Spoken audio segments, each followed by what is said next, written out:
Hello friends, welcome back to my channel all learn with TT. আর বন্ধুরা, আজকেও পড়ানো হবে তৃতীয় শ্রেণীর কিশলয়। তো তৃতীয় শ্রেণীর কিশলয় সারাদিন কবিতাটি আমি আগের দিন পড়িয়েছিলাম, সেখানে অর্ধেক কোয়েশ্চেন অ্যান্সার আমাদের ডিসকাশন হয়েছে। আজকে বাকি কোয়েশ্চেন অ্যান্সারগুলো আমি ডিসকাস করব। তাহলে চলো বন্ধুরা, চলে যাব আমরা 8 নম্বর প্রশ্নোত্তরে। তো বন্ধুরা, 8 নম্বর প্রশ্নোত্তর পর্যন্তই আমাদের আগের দিন হয়েছিল। আজকে আমি পড়ব 9 নম্বর থেকে। 9 নম্বর প্রশ্নে বলা হয়েছে, কি বলে লেখো, মানে কার ডাককে কি বলে। তো প্রথমেই আছে হাতির ডাক। হাতির ডাককে কি বলে বন্ধুরা? হাতির ডাককে বলা হয় ব্রিং হর্ন। ব্রিং হর্ন, বয়রি অনস্বর হ মধ্যে ন, ব্রিং হর্ন। তারপরে আছে ঘোড়ার ডাক। ঘোড়ার ডাককে বলা হয় রেশা। রেশা, হয়রা ফোলা একার পেট কাটা মধ্যনস্বয় আকার, রেশা। তারপরে আছে পাখির ডাক। ঘোড়ার ডাককে রেশা বলা হয়, পাখির ডাককে বলা হয় কাকুলি। কা কয়াকারে কা, কয়সকারে কুল, অয়সকারে লি, কাকুলি বা কুজন। কুজনও বলতে পারো পাখির ডাককে। এবার চলে যাচ্ছি 10 নম্বর প্রশ্নে। আমি আঁকি, তুমি, সে আর তিনি আঁকলে কি লিখবে? যেটা আমি আঁকি বলছি সেটা তুমি আঁকো, কি হবে? তুমি আঁকো। তুমি কিন্তু আঁকি হবে না। আমির ক্ষেত্রে আঁকি, আর তুমির ক্ষেত্রে হবে আঁকো। আ চন্দ্রবিন্দু কয়কারে কো। সে আঁকে, আ কয় চন্দ্রবিন্দু একারে আঁকে।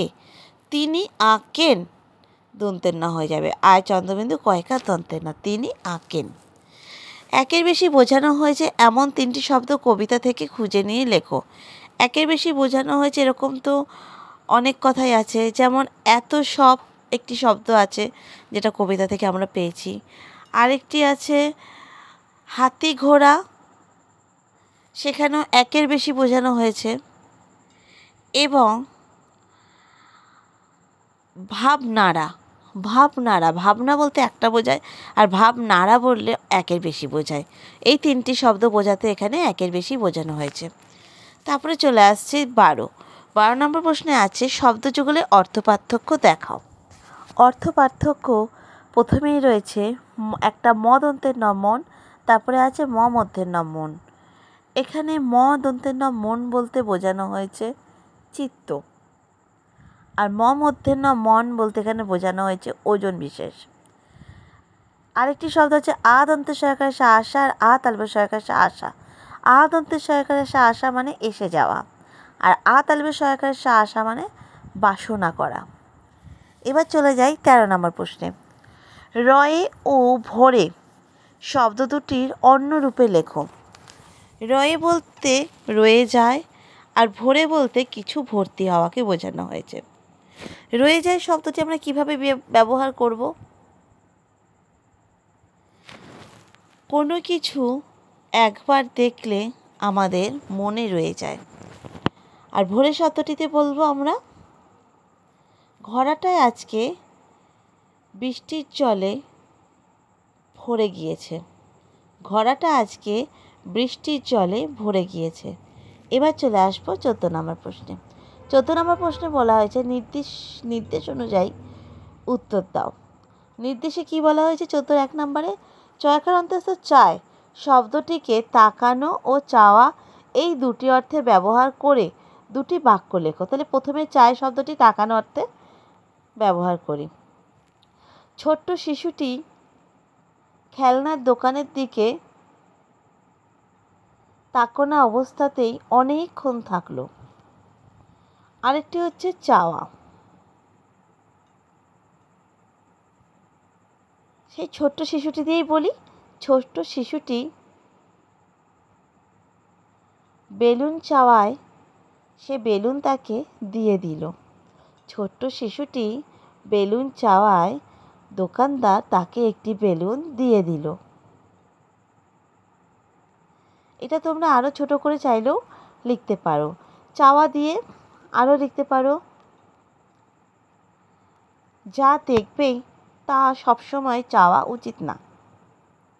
আর তাকানো দিয়েও আরেকটি ছোট শব্দ লিখতে পারো, বাচ্চাটি কি সুন্দর তাকানো।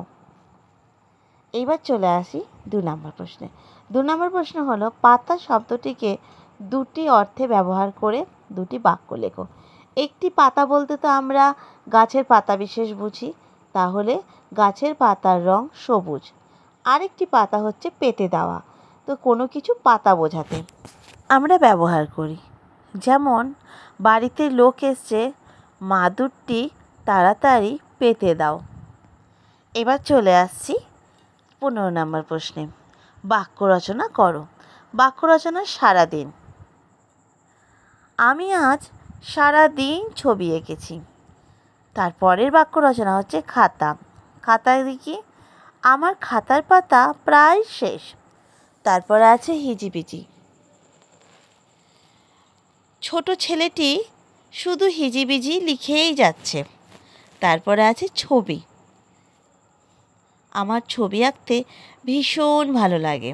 তারপরে আছে মন। মন দিয়ে পড়াশোনা করো, তাহলেই না বড় হবে। এবার চলে আসছি 16 নম্বরে। 16 নম্বর প্রশ্নে আছে বাক্য বাড়াও। একটি বাক্য দেওয়া আছে, তার পেছনে একটা কোশ্চেন করা আছে, সেই প্রশ্ন অনুযায়ী বাক্যটাকে বাড়াতে হবে। তা প্রথমেই আছে আমি আঁকি। কি আঁকো? আমি আকাশ আঁকি বা আমি ছবি আঁকি। 2 নম্বর খাতাটায় রয়ে যায়। কিভাবে? খাতাটায় আমার ভাবনাগুলো রয়ে যায়। 3 নম্বর ভালো লাগে নানা ছবি আঁকতে। কখন? দুপুরবেলা ভালো লাগে নানা ছবি আঁকতে। 4 নম্বর আমি জানি অত কি জানো না? আমি কখন কি করব